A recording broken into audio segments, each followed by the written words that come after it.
Yetta, I got this. Together, yes, we do. Moving forward with the Dekker Team. Moving forward together with the Dekker Team.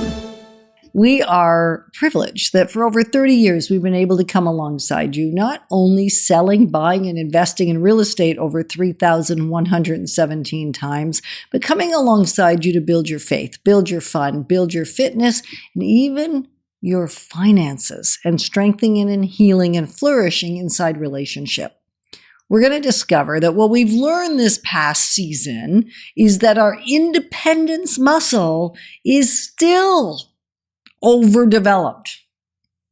Yeah, because I used to think independence was a great strength I had. It is a great strength you have, unless it's like the only strength you have.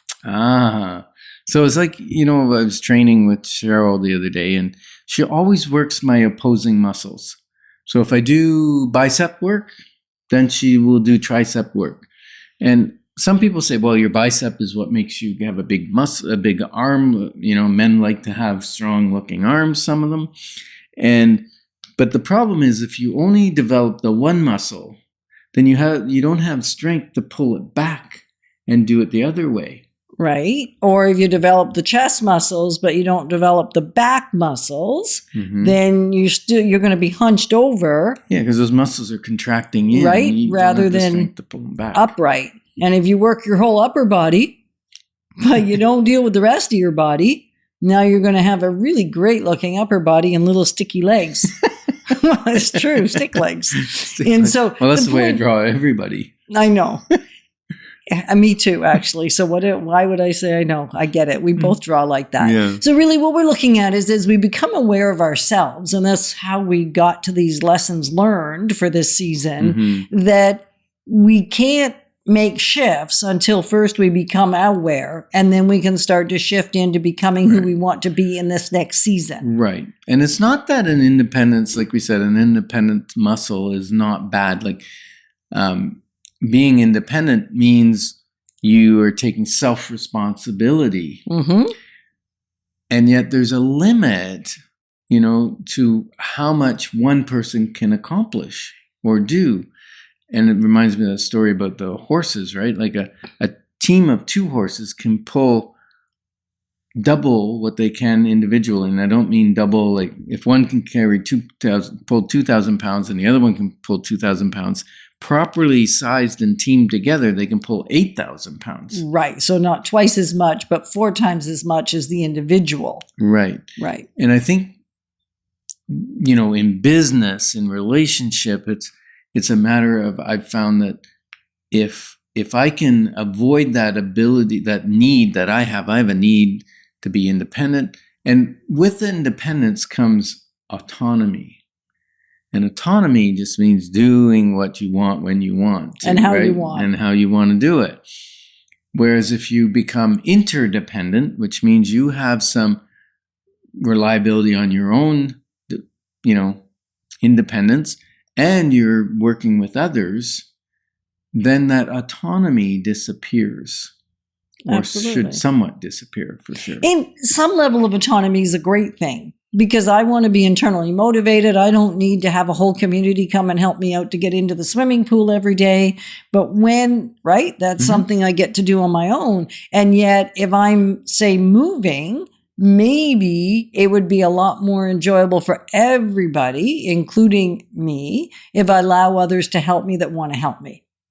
Right? Like, I think back to a few years ago when we were making a move and we were there till wee hours of the morning, and it was a secondary property. So the good news is we didn't have to physically put up beds or anything, or take down beds, but we had a lot of work to be done. And we were there till the wee hours, and we had one person helping us.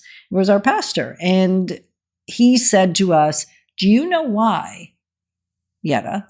He didn't actually talk to you. He was talking to me. Absolutely. He thinks I was going to listen to what he had to say. I think. Oh, you think I wasn't going to listen? Yeah, okay, I think I got so. it. All right, I think so. So he said, Yetta, do you know why there's nobody else here helping you?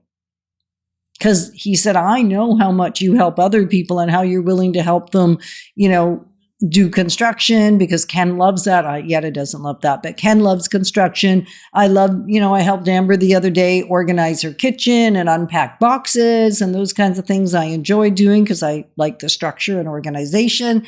And so he said, I know you go help lots of people, and do you know why nobody's here? And it didn't take me too many minutes. It took me a little while to figure out where he was going with it. And where he was going it's because you don't ask. You move ahead in this independent thing, thinking you've got it figured out, you can handle it yourself. And unfortunately, you really would be able to be doing so much more if you just let others come alongside. And now we don't mind doing it when it's a paid thing. I hire people all the time to do stuff. That's easy. And so maybe you're a little bit like me. You find it easy enough to hire a professional realtor, have them come alongside, but maybe not so willing to be interdependently connected when there's no money being exchanged for the service. So you're talking about we can have a stager come in and move everything and someone come in and declutter and pay for it.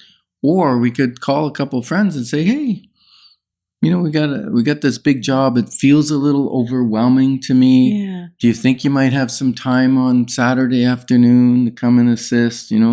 Our son the other day had a work party at his house, cutting up trees and chipping the branches and everything.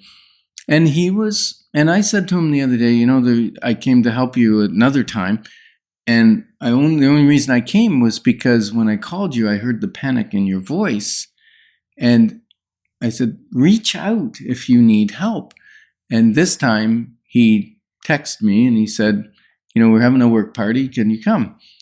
This time I wasn't able to come, but he had a bunch of other people there because he asked. Right. And so if you're thinking, I want to be part of your community, I want to grow together, learn together, help each other do this thing called life, whether it's real estate related or just life, then reach out to us at together@dekkerteam.com so we can continue the conversation between Life's Inside Track episodes. And it's a beautiful balance, right? The independent, the interdependence, and you don't want to be dependent. Right. When there's a codependency or a dependency, that's where you've given up too much of your independence and you think everybody should do everything for you. And you can't do anything for yourself. Right. And that's awful. No, that's not a good place to be either. So I think, the old saying, strength overused becomes a weakness. And that's what my independence was. It was overused, overstrengthened, which then became a weakness. So we couldn't build a company as big as we wanted. We couldn't help as many clients as we wanted because there's a limit, right? Exactly. And then you have to expand. And the way you expand is with people. Exactly. So from an interdependence, and it's so easy because the word is so connected, it's easy to trip them up. I just did. So instead of independence, or codependence, what we're going to suggest is the lesson we learned was interdependence and collaboration allowed us to have an even more fulfilled life. And I suspect it will for you too. And so my challenge is, don't do it alone. Yeah. Call the Dekker Team. And we're grateful that you've joined us on Life's Inside Track, because when we move forward together, we got this. Moving forward with the Dekker Team. Moving forward together with the Dekker Team.